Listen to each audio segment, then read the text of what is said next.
What foundation are you building on? See, Jesus ended the Sermon on the Mount with a simple but powerful story. Two men built houses, one built on the rock and the other built on sand. See, at first, both houses probably looked strong. Both may have looked successful. See, both stood tall under the sunshine. However, then the storm came.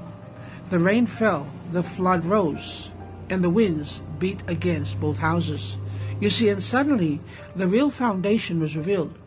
Jesus said, the wise man is one who hears his word and actually lives by them.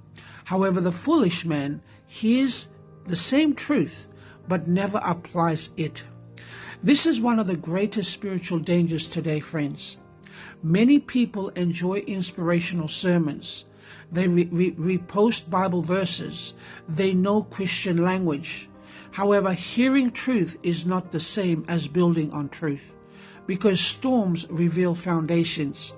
Pressure reveals character. Temptation reveals loyalty.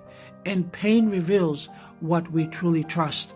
See, a life built only on emotions, popularity, money, pleasure, or self-confidence may look strong for a season. However, eventually, storms expose weak foundations. See, Jesus was teaching that the safest place to build your life on is upon Him.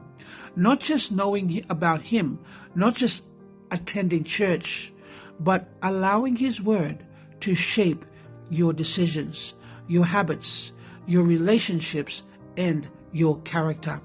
See, the beautiful thing is this: storms do not destroy everyone.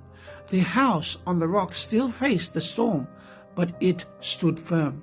The reason why is because foundations matter more than appearance. So today, the real question is not how successful does my life look, but the real question is, what am I building my life on? God bless.